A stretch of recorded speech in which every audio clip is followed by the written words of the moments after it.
bienvenidos a todos. Muchas gracias por venir. La verdad es que tenía mis dudas entre el son do camiño, las secciones que se han acabado y tal. Y bueno, hace poco supe que Enrique estaba estos días por Santiago y dije, algo nos tienes que contar. Bueno, yo no puedo presentaros mucho de él porque realmente no nos conocemos, aunque yo lo he seguido. Creo que casi le voy a dejar a él que hable más, cuente un poquito su trayectoria. Pero vamos, es una persona un poco self-made en todo este mundo de la cuántica, o sea que from ground up. Y bueno, ahora mismo es uno de los líderes del campo, o sea, sin duda alguna. Entonces, bueno, os dejo con él y seguro que no quiero robarle ni un minuto, yo también quiero ir con él. Gracias, Javier, y a todos por la movida, ¿no? En realidad sí, me vine, entre comillas, de vacaciones, pero en realidad mi mujer viene de vacaciones. Yo no hago vacaciones nunca, desde que tengo uso de razón. No está en mi... Ya descansaremos, la muerte resuelve ese problema. Entonces yo viajo acompañando a la familia y trabajo. Entonces pues hemos hecho los contactos y voy a estar aquí esta tarde con ustedes y mañana voy a estar dando un taller de computación cuántica a un par de empresas tecnológicas en Galicia. Tengo entendido, no sé ni siquiera si está aquí en Santiago, me dice que está. Sí. Y estoy muy interesado en el ecosistema cuántico gallego, lo sigo de lejos, de cerca, porque hablo con muchos agentes, sobre todo desde el Cluster TIC Galicia, y también con los amigos del CESA y ahora con ustedes. Entonces ya se pueden imaginar que la charla que he traído y los slides que he escogido, pues son bastante eclécticos. Y como dice Javier, pues primera vez que escucho que soy self-made, lo cual es una contradicción a la causalidad, pero digamos que mis padres me hicieron y ya me ocupé yo. ¿No? Y yo sé que hay un evento, de hecho la semana pasada, estoy viajando casi toda la semana por todo el planeta. He estado por Viena, Florencia, Londres, Amsterdam, París, etcétera, haciendo negocios y viendo inversiones y contactando colegas. Y la semana pasada estuve en Bilbao y parece también que tuve la suerte de que coincidía con un evento de fin de semana y fue terrible, y este fin de semana tampoco sabía que había tantos conciertos. Entonces, pues estamos aquí todos en la excepción. Cuando doy conferencias y cuando, en fin, ya estoy mayorcito, espero que parezca más joven, pero ya tengo más de 20 años en el negocio y tengo varios principios que los voy cambiando cada día. Uno de ellos es decir cosas, como le decía siempre a mis estudiantes, ¿no? Cuando van a las primeras conferencias o escuelas, y siempre les pido que vayan con un criterio muy concreto, y es que vayan a decir cosas que nadie puede decir en su lugar, y que son ideas de ellos, y que son conceptos de ellos. Y yo me autoimpongo ese criterio. Entonces les voy a contar cosas eclécticas, novedosas, que espero algunas de ellas no hayan oído antes, con respecto a la computación cuántica, ¿no? Y yo siempre me digo, si vas a decir lo de toda la vida, pues envía un correo electrónico o envía una tarjeta postal, ¿no? Entonces, este concepto de NISQ Advantage lo he creado hace poco, hace un año, y estoy asumiendo que casi todos han leído o han sabido algo de computación cuántica. No voy a hacer una introducción aburrida y repetitiva o de libro de texto, que es un concepto, este NISQ, Noise Intermediate Scale Quantum Advantage, se supone que es un concepto osado que pretende afirmar que es posible lograr lo que se llama la ventaja cuántica con los ordenadores actuales, con la tecnología actual, o por lo menos con la tecnología que va a llegar en los próximos años. Y cuando digo próximos años me refiero a 3-5 años aproximadamente. If you prefer, I can speak in English, no?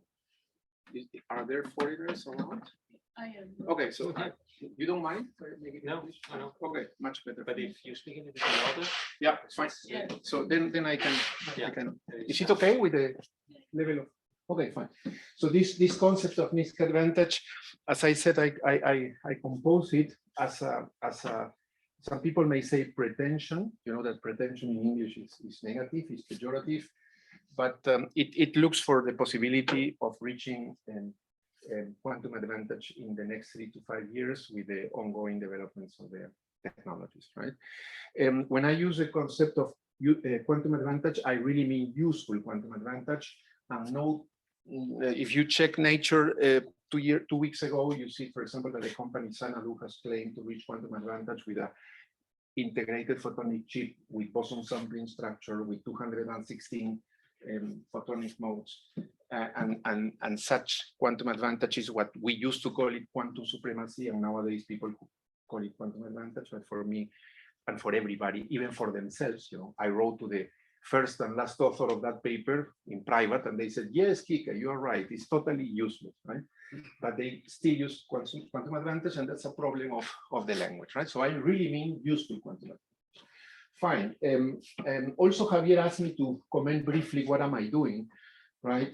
I am also those weird persons that have resigned to my full professorships all over the planet. I have like 2, 3 affiliations, very well paid, very successful, and success is very boring, right? And to do always the same is very boring for me, right? So I just quit.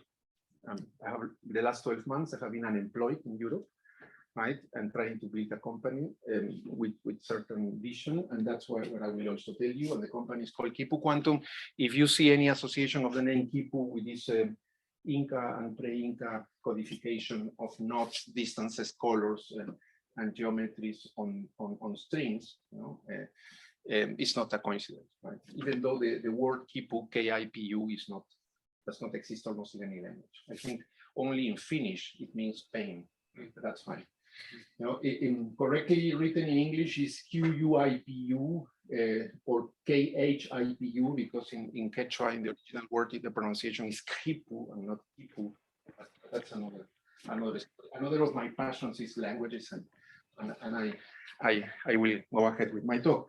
So essentially, I wanted to share very briefly, this is a kind of old slide that each time I make presentations, I update, because principles are never to be respected, you know, are just references. And when you wake up one day and you say that principle is wrong, then you just change it.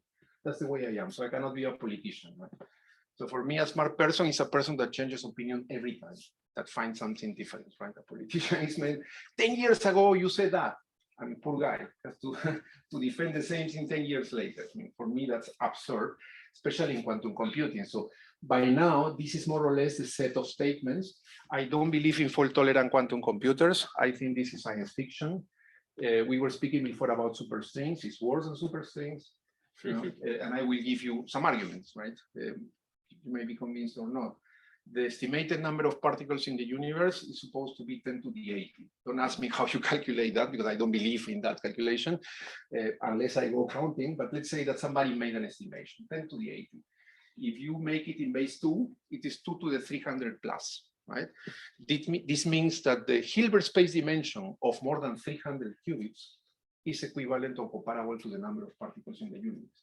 So for me, as a matter of intellectual principle, if with 300 plus qubits that has a Hilbert space dimension of the order of the number of particles in the universe, I cannot compute useful things for almost everything, then the problem is not of the quantum computer. The problem is of my talent to encode efficiently the problem onto those 300 qubits. That's the way I see things. It is tricky, and there are some, abuses in what I have said. Okay, 300 not, 500. 1,000, right?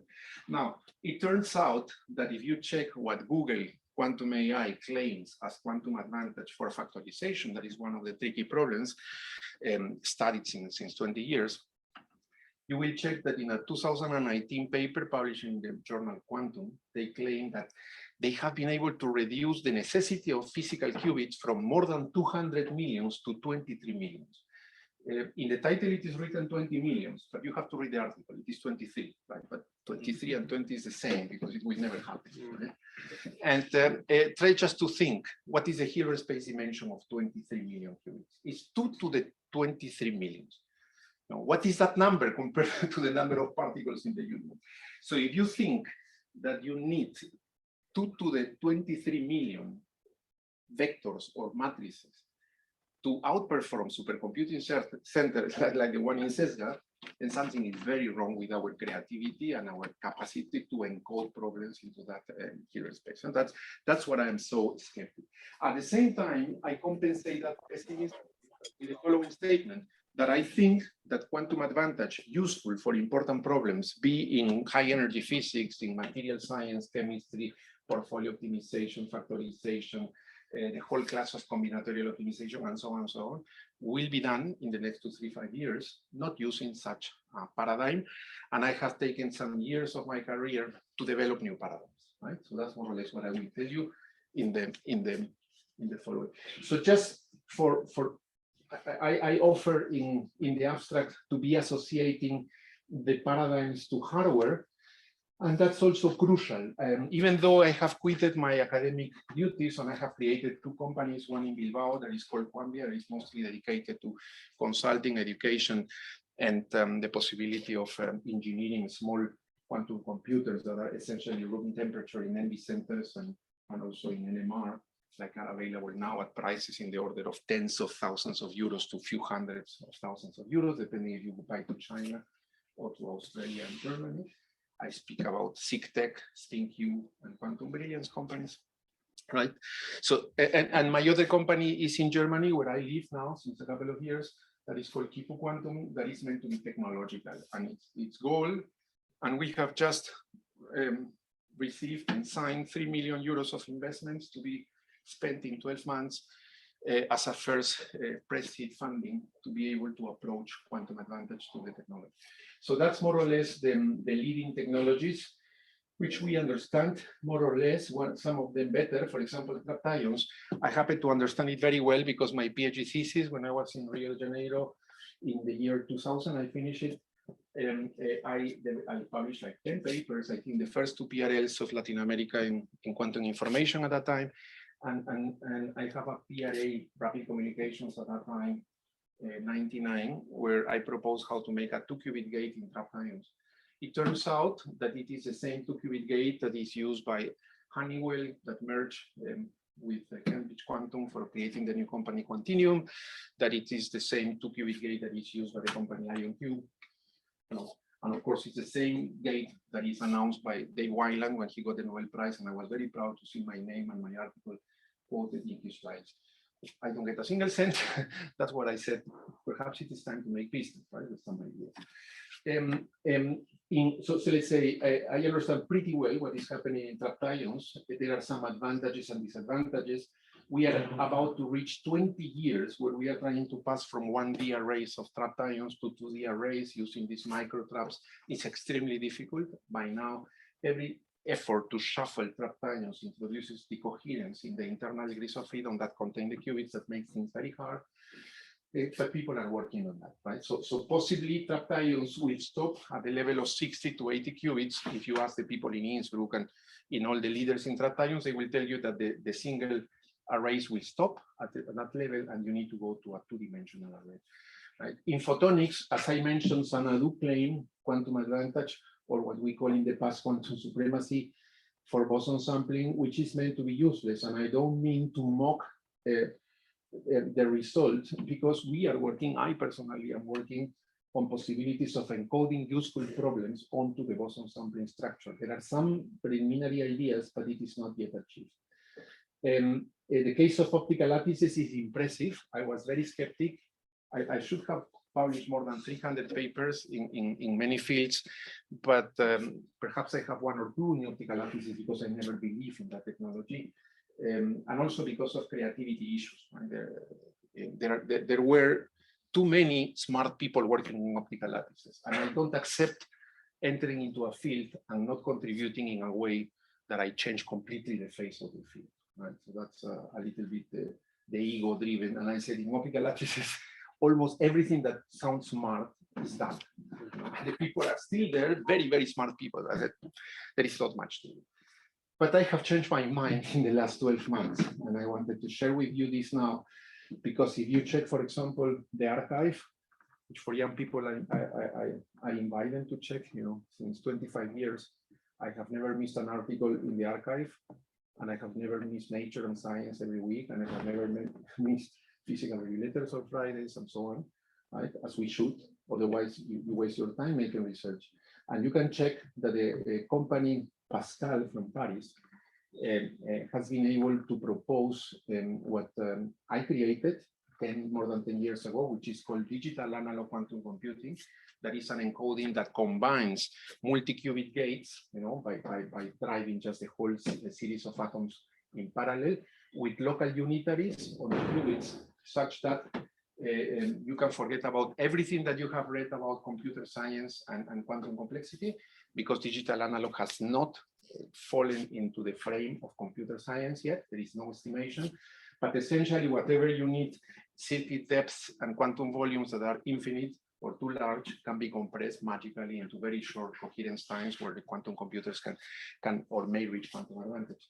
And in optical lattices, Pascal, there are 4 leading companies: Pascal in Paris, supported by Quantum Nation, that is the leading investor in Europe; Quera, coming from Michel Lupin's Harvard, let's say, source; Atom Computing in Berkeley, very talented people; and Quanta, that exists more than 10 years in the area of Boulder, Colorado, which also very talented people. But there are only 4 companies, perhaps another one that is smaller. But these guys, for example, there is a Nature paper a few weeks ago of Quera, where they have 256 qubits, neutral atoms, right? Combining with this digital analog structure. So if I ask you, 256 is closer to this 300 that I mentioned at the beginning, it is. And if you are smart enough, it could well be that very soon, in few months or 2-3 years, neutral atoms, can reach quantum advantage for useful things. And that's truly amazing. I cannot sleep well. I will be the whole night today dreaming about fantasies on how to encode useful problems into an optical lattice. That's very, very impressive. Quantum dots is surprising to me. I had a dinner with Daniel Loss and David Vincenzo some years ago, and they are still convinced that the proposals of the 90s will make it for quantum advantage. I don't understand how, but they said solid state will make it, room temperature, fine. Okay, that's a possibility. The surprise to me is that also, because I'm now involved into the business, right? You can check a few weeks ago an announcement in LinkedIn where you see a new company. I don't remember the name, it's being Quantum something from Australia, right? Where the publicity, if I spoke before about millions that are just crazy, insane, impossible, this company started by saying, we will build 1 billion qubits. I said, man, okay, so I was criticizing the millions. Now, what can I say about the billions? Nothing. I have not said anything. But they started by saying that with quantum dots, they will reach the billions of qubits. Okay, then I asked them, as is normal, okay, can you show me a 2-qubit gate with your qubits? And can you tell me the coherence time of your qubits and the fidelity of the 2-qubit gates that are the longest time? The answer is, oh, we are arriving there soon. Right? So that's hard to believe, but that's the way we are in this height, right? Superconducting circuits, I was the first quantum optician in 2004 to have jumped there. I will not mention names, but when I started working in superconducting circuits, I was living in Munich, working in Max Planck Institute. I joined the Department of Condensed Matter in the University of Munich, and absolutely all leaders, I will not mention names, because just respectful with the friends, right? Nobel Prizes or not, or quasi-Nobel Prizes, telling me that's the worst decision that anybody can do. Superconducting circuits are rubbish. All condensed matter systems are dirty. The noise will never produce. Atoms are wonderful and perfect, photons and so on. Okay, I work hard, and we are kind of erasing. If you tell me coherence time, multi-level system, entanglement, fidelity, superconducting circuits are just the best possible setup, but unfortunately, it is meeting some limitations, mostly due to the balance conservation of difficulty. Neutral atoms, people say, are all identical, are all identical, and that's wonderful. The qubits are the same. That's wrong. Nobody wants identical. You need to differentiate, and that's a problem. In neutral atoms, Even though they are working on Rydberg interactions, now they are trying to make 2-qubit gates, and it's extremely difficult because all neutral atoms are the same, and you have to differentiate them, right? When I was young, also I went to the leaders in quantum computing. I said, you know, I want to encode the whole quantum computer on a single harmonic oscillator. You know why? Because harmonic oscillator, you know, a single mode harmonic oscillator, how many levels it has? Any answer? Infinity, right? By definition. So I said, man, it's infinite dimension. I do a whole quantum computer there. Then you think a little bit careful, and the number of qubits in the Hilbert space dimension grows exponentially, right? So it's not the same to use 100 qubits for having a Hilbert space of 2 to the 100 than to use 2 to the 100 levels of a harmonic oscillator. And the first problem is when you want to pass to say, I want just to use 2 levels of the harmonic oscillator. Yeah, but all levels are at the same distance in frequency, right? So when you come with a driving, how you differentiate the levels? And then you said, oh, I'm smart. I introduce a coupling and I create an harmonic. Yeah, but then it's not anymore harmonic oscillator, right? So my fantasy disappears. No? There are still people trying to do that. But as I said, try to think it carefully. You want all qubits the same, but at the same time, you want to impose a possibility to have a name for each of them whenever you want. Otherwise, you cannot choose where you make the 1 and 2 qubit gates, right? So that's the balance and the conservation of difficulty. Superconductors, all the qubits are different. So this is not a problem, but that's also a problem because now you want to pass from 10 to 1000, and then the engineering is very complicated. And then this interesting diamond that I will not touch. But probably if you are old enough like me, you will know that 20 years ago, they were announced like room temperature quantum computers. Nature, people got full professorships. It was a fantastic technology. Had disappeared from the market. In this moment, it is coming back with a few companies working on that. And everybody knows that with room temperature, you can only reach 5 qubits. And if you want to go beyond that, you will need cryogenics. Not perhaps at 20 millikelvin like superconductors, but probably at 4 Kelvin, which is not bad, right? So that's more or less my analysis of the technology. And what I will tell you later, you will see that I think that in this century, or at least in the next decades, even though I know that many people would like, it is impossible to do quantum computers without matching in a co-design spirit hardware and software. It is just impossible, right? And I just give you one example, if you disagree, based on also my experience with my young researchers, that are the Qiskiters, and all my students arrive, they don't know how to differentiate an entangled 2-qubit density matrix, but they know how to make algorithms in Qiskit. They control all the cloud-based quantum computers. No, that's the new generation. The new generation knows too much about coding in quantum computers, but they don't understand really what is happening, right? And I just took a 4x4 density matrix, or sorry, unitary operation that corresponds to something that is called cross resonance. I don't know if you know, but cross resonance is a native 2-qubit gate that is behind the IBM quantum computers. And I just told them, I said, make me an algorithm that reproduces this unitary operation. It came with algorithms of this size, of circuit depths, analysis, optimization. They use companies, reductions in the qubit gates, in the counting, blah, blah, blah. You know, everything that they could have produced, you know, is correct and it's meaningful, assuming that the language is Hadamard gates and control knot gates. And I repeat something that for my generation is kind of obvious, but for the younger generations it's not. Hadamard gates and control knot gates do not exist in nature. They don't exist. They are just logical gates that are beautiful, easy to encode, but they don't exist. There is not a single interaction that we know how to engineer in any of those technologies that can produce a Hadamard gate or that can produce a control knot gate. To my understanding, for a control knot, you would need at least a homogeneous Heisenberg interaction, which does not exist. You don't have atoms or qubits. There's nothing that can produce. And Hadamard needs a weird combination of partial rotation in X and another partial rotation with different Rabi angle in Y, which is not natural. So they are always composed. Then the example I gave to my researchers, young, brilliant people, the solution is just a cross resonant gate. So the qubit that is done behind the software, it is just 1 2-qubit gate. That is the most efficient, highest fidelity and so on. But the way we are dealing with that nowadays, because of this computer science influence, is to decompose in Hadamard and control knot, optimize, spend months, you know, develop. People are making companies, I will not mention names, companies based on optimization of algorithms in language that is totally reduced and irrelevant if you have a control of what is called native gates, right? And that's my first statement also on that. The only chance to be working in quantum computing and to advance the field truly is this matching between hardware and software, where we have a mutual understanding of that. And that's what anyway, that's publicity for the companies, right? So let me tell you now what I offer in my abstract, right? So I was criticizing fault-tolerant quantum computers, which are mostly called digital quantum computers or universal quantum computers. There is a, very important work.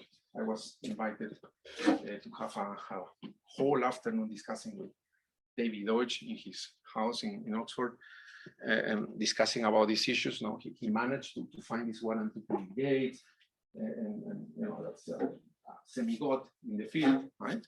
He has not done much, but he has done something important. And that's important, of course. Sequences of 1 and 2 qubit gates acting on any 2 qubits in an array of a quantum computer is universal. Nobody questions that. That's extremely important. The problem is that, as I said, that the coherence times and the fidelity of the gates in this NISQ era is insinuating to us that perhaps we will not manage to do something useful.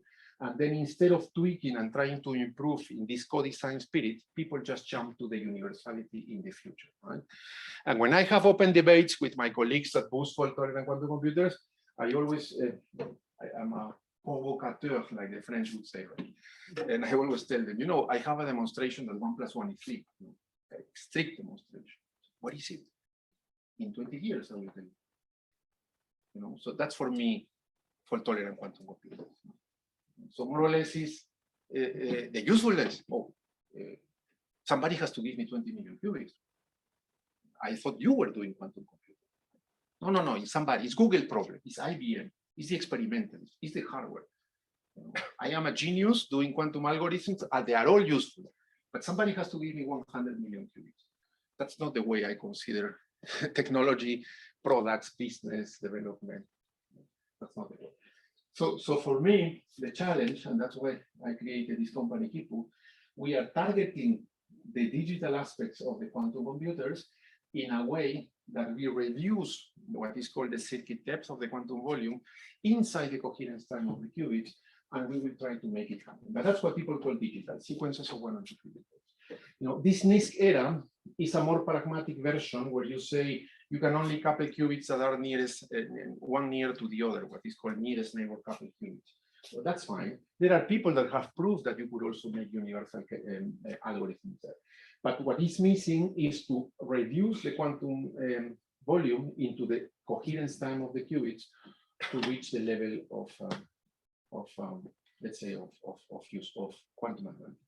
Then below, if you see, there are 2 examples. One of them is in the lines that represent the qubits, like global gates. Sorry? Sorry. Yeah, these multi-qubit gates, right? The denomination MS comes from Molmer-Sorensen. This PRL, there are 2 PRL side to side, 1999. I know them very well because my paper for the 2-qubit gate competed, and nowadays the gate is called Molmer-Sorensen gate. My name does not appear, which makes me very happy, by the way. Right? But for the people that developed the gate can tell you that it was my paper, the one that is influential, because I dared to write the Hamiltonian model for the qubits.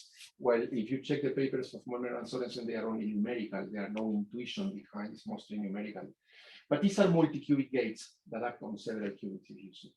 Multi-qubit gates are not called digital gates. There can be a metaphysical debate whether they can be called digital or not. But the people, when say digital quantum computers, mean 1 and 2 qubit gates. And these multi-qubit gates, are called or analog or multi-qubit gates or something else, and nobody cares. Until perhaps last year, as I said, where you see, for example, IonQ company, Alpine Quantum Technology in Innsbruck, even IonQ now proposing multi-qubit gates, right? And here there are another level of analog processes that I also, in fact, all this what I'm telling you exists like in 50 papers I published, and there are like 25 experiments proving what I'm saying. So I'm not trying to convince you that this works. It works already since years in many technologies, in ions, in neutral atoms, in photons, in superconductors. All this has been tested, right? Where instead of just reducing everything to qubits, you can encode quantum information into, for example, harmonic oscillators, right? And so on. So I'm calling it analogs different ways, or multi-qubit gates with fixed times, or multi-qubit gates with arbitrary interaction times, or really analog devices like a harmonic oscillator that is represented by a cavity, for example, be in the optical or in the microwave regime. And this is what we call analog blocks. And more than 10 years ago, I developed this concept of digital analog quantum simulation and digital analog quantum computing in many, many works. They received strong attention, but in the last years, they have disappeared from the market. And in the last 12 months, they are back, right? And essentially, the paradigm that I call digital analog quantum simulation or quantum computing is the possibility to start with a problem. And I mean, when I mean a problem, I mean, you can call it with this technology, for example, I cannot prove it because we are making patents out of it. We have the best protein folding algorithm. You say, how do you know it is the best? Then I ask you, which is the best? Check the literature. IBM, Quantum Network, Zurich, team, 3 months ago. Okay, ours is much better, right? So that's what I mean by the best, the best compared to the state of the art. Portfolio optimization, the same. Chemistry ground state, the same. The whole class of combinatorial optimization that is behind coherent quantum annealers that D-Wave tried to do since 20 years, but has not succeeded again, and so on. Yeah? So we have used all these techniques, and we have been able to encode compositions of multi-qubit gates for arbitrary interaction times and 1 and 2 qubit gates in so compact manner that with current technologies in all the platforms I mentioned, the algorithms can enter and can do a difference. Right? What is missing, to say something wrong about this, what is really missing is the fact that nobody has developed computer science complexity theory for such a model of encoding. Right? Even though if you check in the archive in the last 5 years, there are like 3 or 4 really fundamental papers. Our friend Martin Kish that studied with Jens Eisert in Berlin has put a very cool paper on how to make a small theory of complexity with digital and analog gates. IOQ, as I said, and many other companies start to work, Pascal with neutral atoms and so on. But that's a paradigm, and we have written many articles, but also some reviews for the part of simulation. We have already a review published some years ago. For the part of computing, we are still working on that. And there are like 2 versions, as I will explain now in the next slides. There is the one that we call stepwise digital analog, where you say, okay, analog block running, stop. Digital local gate, digital 2-qubit gate, again, another analog block with another Hamiltonian interaction with a different interaction type, and so on, right? So this is more or less what we do. We call it stepwise DAQC. And we develop also one that we call the bank approach. The denomination bank is very common from the times even of NMR of the 60s, but it was heavily studied, I would say, in the first decade of this century in quantum optics, where people say that instead of just putting gates in sequence, you can choose different regimes of interaction and different speeds of the operations. And then we discovered that instead of making sequences, if you turn on this global gate, this analog block, and you just run it for long interaction time, but before the coherence time of the system, and the local, what we call the digital gates, are just very fast acting on the same system. So you have a continuum, right, of a massive Hamiltonian running, and on top of this, you start to kick, right, like kicks with 1 and 2 qubit gates to rotate very fast. And we proved that it is even shorter. So if you see the effort is how to get a major depth in the algorithms of the problems while keeping always a smaller coherence time. And this is what we call the bank approach, which the stepwise has been tested, but the bank approach has not. Right? Okay, so essentially this is a slide that I presented in Google. Google organized some secret meetings in the last years. So they just list these blocks. They can just cover the whole circuit or just partial. I mean, both. Both. Both. That's right. So in the sense, it's just like the. So it's like the. Okay, so it's just an evolution. It's a Hamiltonian evolution. It's some. You just control the time of the evolution. Yeah. And the principle, because you are saying correctly what I said, But the question would be why? It sounds weird. And the principle is very easy, because which Hamiltonian, you would say, right? So the answer for us is that you see that you can accuse me to think like an engineer, but that's flattering. Right? What we go is to the lab and to say, oh, you have a chip, what, superconductors? How many qubits? 25. How are coupled? Like this. And the couplings are not the same. And this, it's a little messy there, right? Okay. If you turn on everything at the same time, which Hamiltonian you have? And the people say, with all shame, look, this is my Hamiltonian, it's making nothing useful, right? That's for us, the analog block. So the analog block, by definition for us, is not the one we want, it's the one that naturally emerges from any platform. So is there an easy way to understand why this brings advantage? I mean, to just let the system evolve? Good point. The main argument, I have developed many pedagogical arguments, right? Because I have heard this question many times. And the main argument is, if you take, let's say, 10 qubits, or let us put 4 times 4, 16, and you turn on all the couplings, nearest neighbor, and let's say that the couplings are XX, right? Standard, right? This is what we call, come from the exchange interaction, right? What is that? You can call it ECing, it has a name, right? And that's natural for the system. So try, if you run it for an interaction time T1, and I ask you now, tell me, decompose that in 1 and 2 qubit gates. You will see that the circuit depth grows, and it is expected that a massive multi-qubit gate, when you want to replace it by 1 and 2 qubit gates, the number of 2 qubit gates grow. And as you know, what people call the circuit depth is the number of layers that you have to do and that you cannot reduce. Because if you reduce, you start to apply 2 qubit gates to 2 neighboring qubits, and then you damage the interaction, right? That's the idea. And you see that when a massive Hamiltonian runs for a given time t, to replace this by 1 and 2 qubit gates, you can easily abandon the coherence time of the system. So the problem of encoding is not, is my opinion, very neat. The real problem is when people tell you, yeah, but I want to do my problem, not the one you want. And that's where, if you check, we have PRA 2020 that we only wrote with Mikkel Sanz and other friends to prove, and Lucas Lamata, to prove that if you, exactly the same problem, if you give me n times n qubits, nearest neighbor coupling, simple interaction, and we take this as the analog block, and then you allow me to make 1 and 2 qubit gates like that, right? Here, here, here, like that, in the stepwise manner, you can reach universal. That's right. So I have to say it very carefully. We had to do that because the critics were right. I mean, you cannot present that and claim then that you can find your solution. We are not interested in the universality. We believe in the specific purpose quantum computer, but we had to do that to say, guys, we are not, there is stuff here interesting. It's not a particular case. And this we did it with the icing, the simplest one. But not all systems have. And I have not presented the slides here, but you can check the papers of the Google team, Google Quantum, in the last 2 years. There is one, I think, of the last year where they have the famous Sycamore chip, right, with 64, I don't remember the number now. And they, instead of making 1 and 2 qubit gates or analog blocks in a very, let's say, global manner, they make circles. So they take periodic boundary conditions in circles like the analog block, and they manage to mimic problems in topology, in quantum field theories, in condensed matter.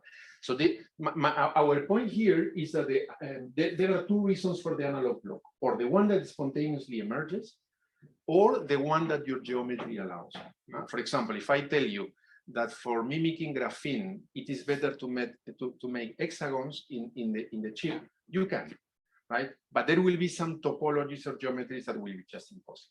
Like, for example, you say, oh, I need blocks of 5 where each of them are coupled to each of them. That's impossible. So all to all is not possible nowadays. So if I understand correctly, so the analog blocks are made to make the best out of your system, and the banks inside are to tailor to your problem. Wow, you said it better than me. I had caught my sentences. I always say, well, I like it a lot what you say. I had a sentence, the analog blocks brings the quantum complexity, and the digital steps bring the versatility of the model, right?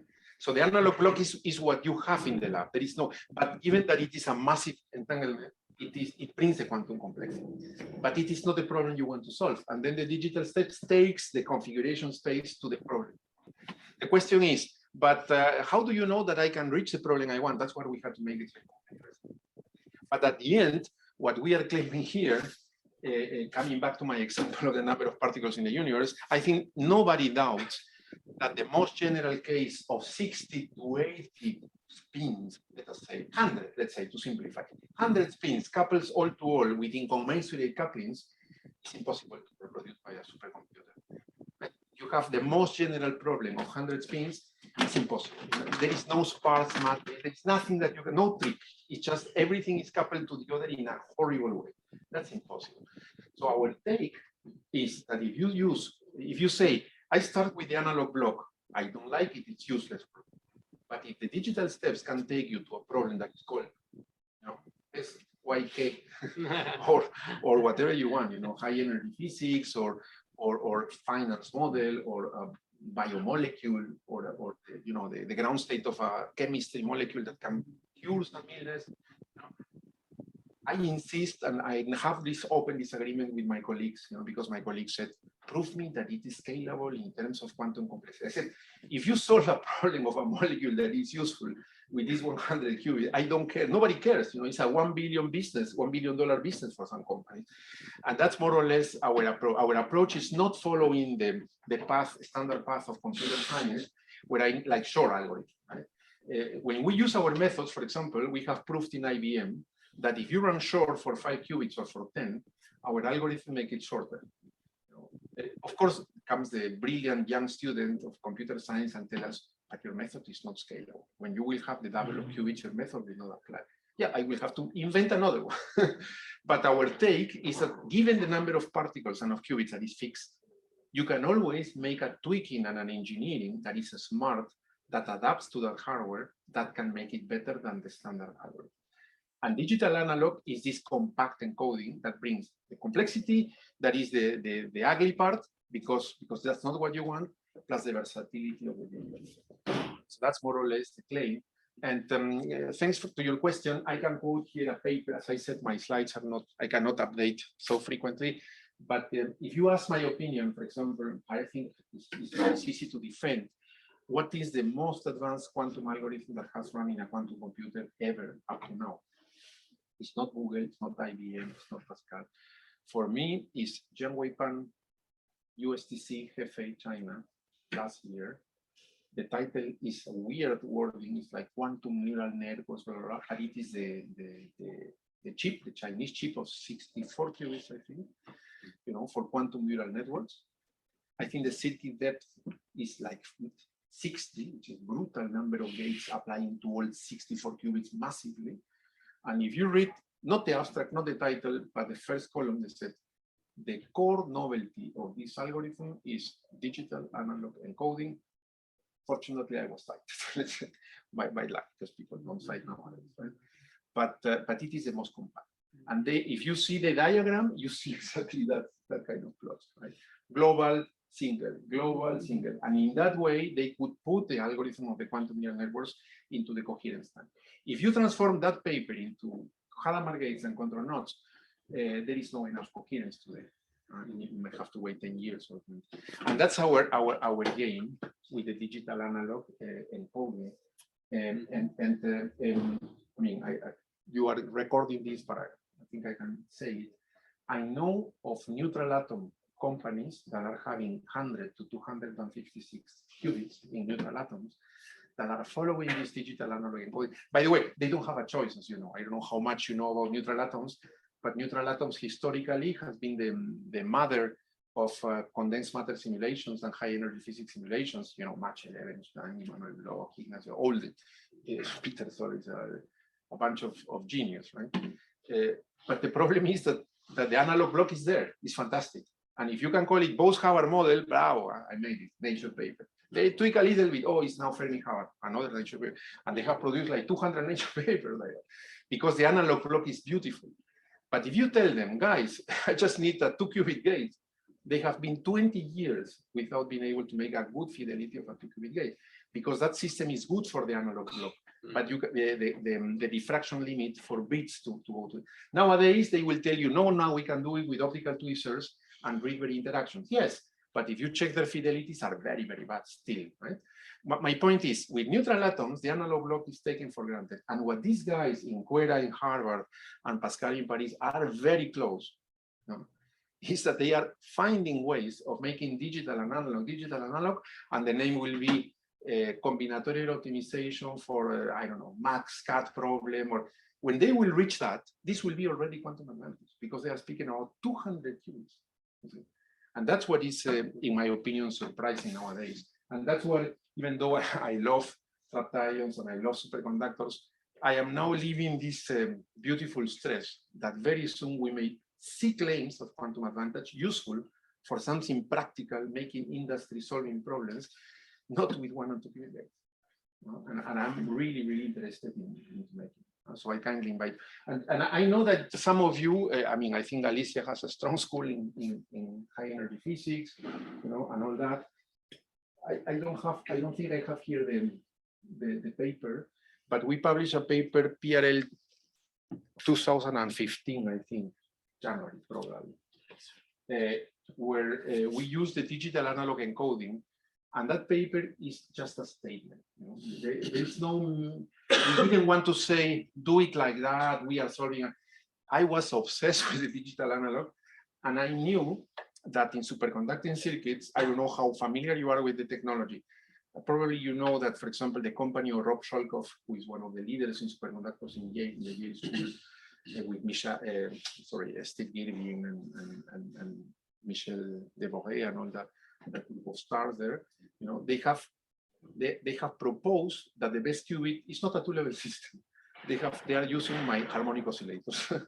So they believe that the harmonic oscillator has a long coherence time, and they have distorted the harmonic oscillator to create a two-level system with an harmonic interaction, and they claim that this is the best qubit. And when you tell them, yeah, but now make me a 2-qubit gate, they have done it. You say, yeah, but it's not scalable. They have that error correction theory. They have done the whole from scratch to the end. They have the whole theory of fault-tolerant quantum computer for qubits encoded in harmonic oscillators, which is really surprising to me, right? But they have done it. What I'm trying to tell you is that there are different ways, of encoding, but two-level systems are not necessarily the best hardware. And then in that paper, PRL 2015, I told my students, I remember in Bilbao, guys, what is the most? If I tell you what is the most tricky thing in quantum physics? And I said, how to simulate a continuum of bosonic modes, for example, right? If you check the Science 2011 from our late friend John Preskill, right? I was shocked when I saw that paper. There is no estimation of qubits, but then I talked to him and he told me we need at least 50 million qubits to make it useful. I said 50 million qubits, it's very far, so we will not see it, right? And then I said, is there a possibility to say, I take the continuum of bosonic modes? Because what John Preskill does is discretizes lattice, right? And then all the excitations in each of these lattice, he maps into qubits, and then all these thousands of lattices map into, and the number of qubits grow and grow and grow. And then I said to my students, what is the most robust quantum coherence element in a superconducting chip? It is not the qubit. It is not even the cavity that Yale uses. It is something that is called open transmission line, that the model is a continuum of bosonic modes. That's the most robust element. And then I told my students, let us do a quantum simulation of a quantum field theory where the continuum of bosonic modes is encoded in a continuum of bosonic modes. On top of this, we put the qubits, then we use Jordan-Wigner transformation, then we map the fermionic, and suddenly it could well be that with 10 open transmission lines and 50 qubits, we are approaching quantum advantage without 50 million qubits. So that was our paradigm. And we managed to publish it in PRL, which is not easy, right? But that's a statement. If you see in the abstract, we accept all criticism, scalability, universality. but we want to make that statement, that there are ways of grasping the quantum advantage if you abandon the purely digital aspect. So that's already, and this is an example also, right? This paper we did with a team in Mercedes-Benz and in Saarbrücken, and it's a cool paper. It's not published for many reasons, but doesn't matter much here.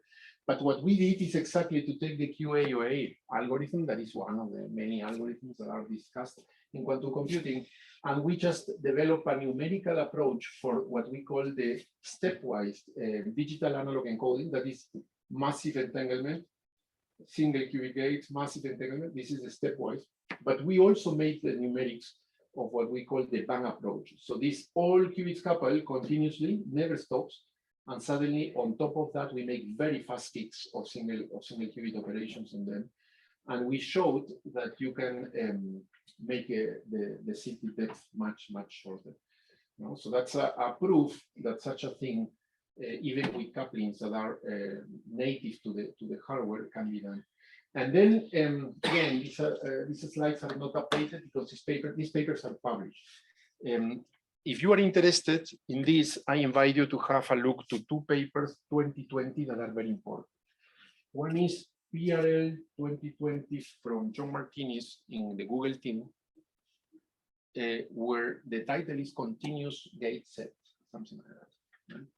Of course, they don't cite my works. That, as I said, I'm old enough to not worry much.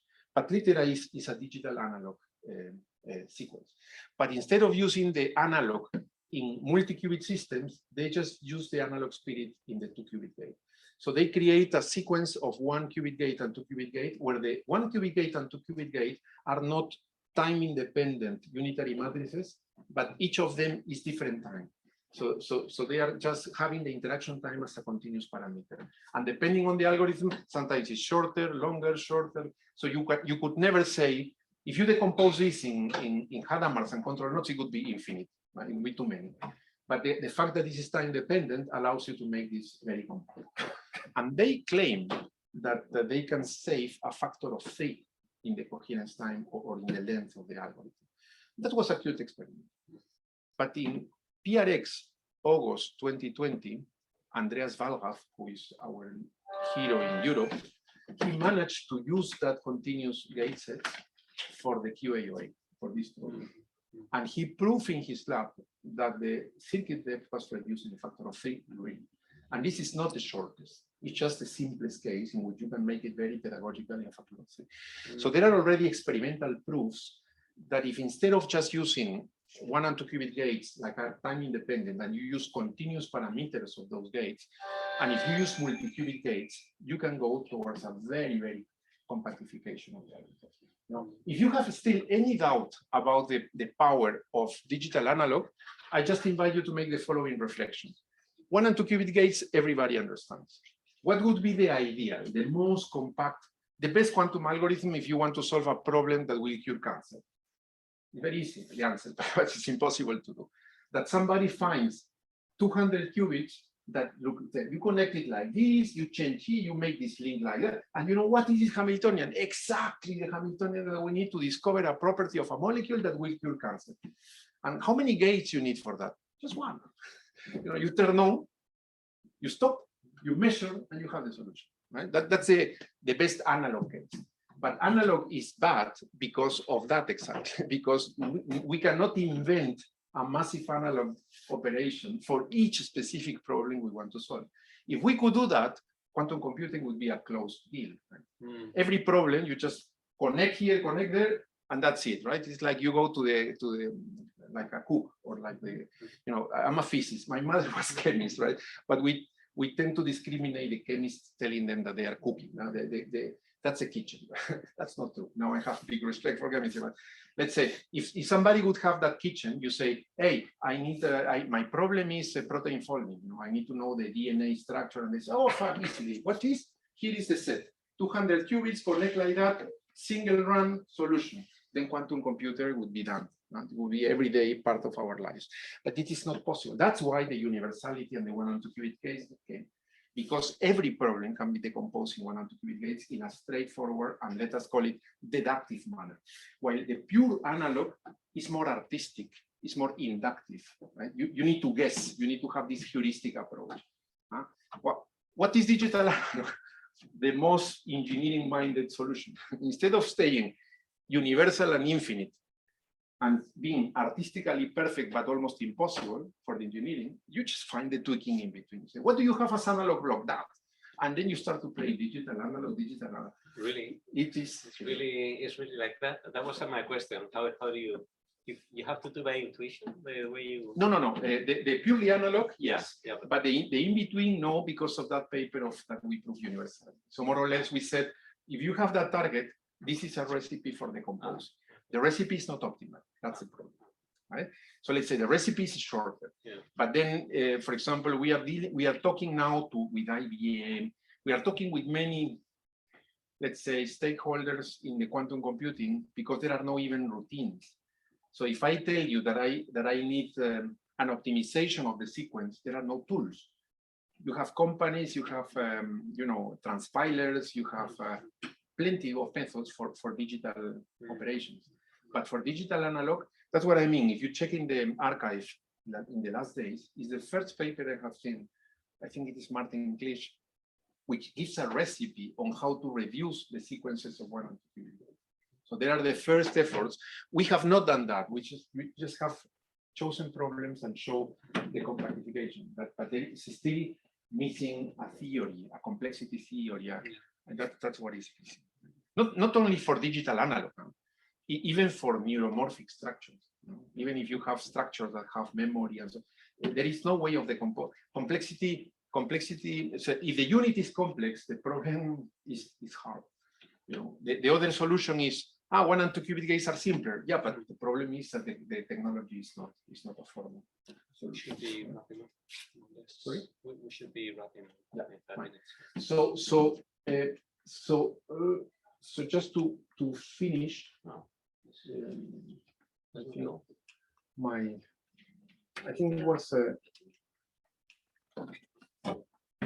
You can use the laptop. here. Yeah, use the laptop. Okay. And let me check.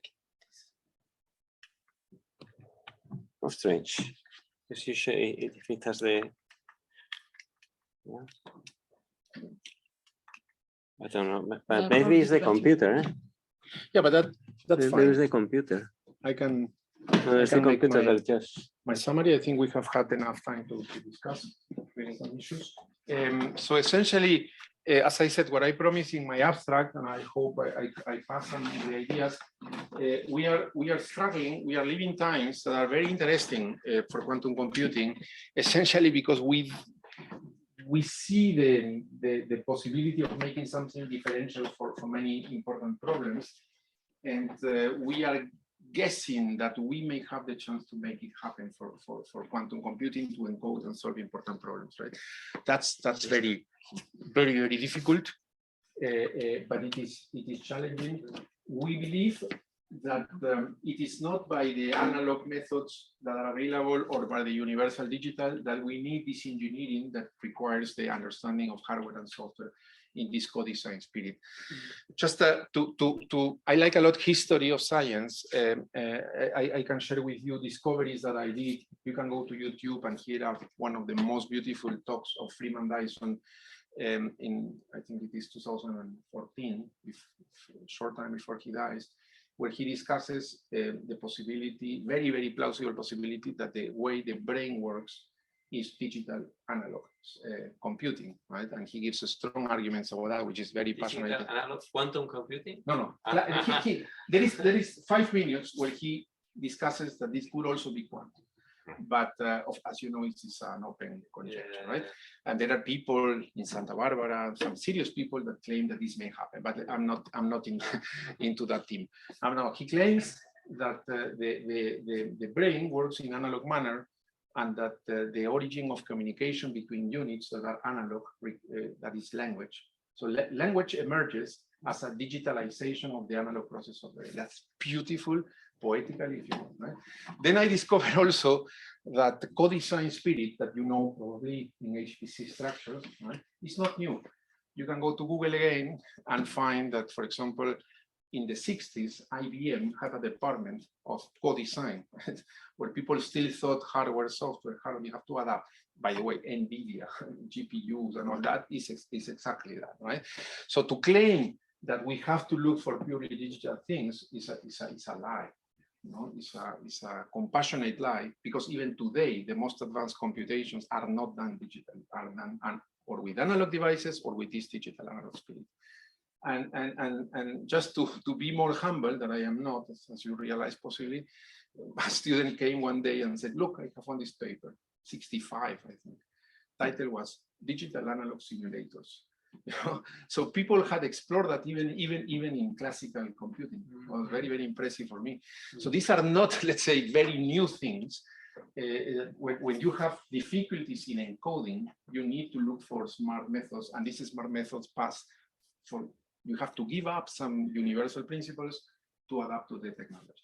Now, I believe that this may stay like that for a few decades still. So I will be gone when the universal quantum computer had arrived.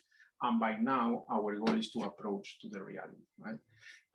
And we are working on that, just that you know, you are invited. We are opening plenty of positions for the technology team of Kipu Quantum in Berlin. I am moving now, just that you know, in 2 months from Munich to Berlin, because there we are going to open the technology team. And our main goal is to reach useful quantum advantage for important problems in the next 3 to 5 years, hand in hand with the technology, with all the hardware companies, right? So that's the last message for you. And I would be very glad if you can advertise it or approach or write me if you get some.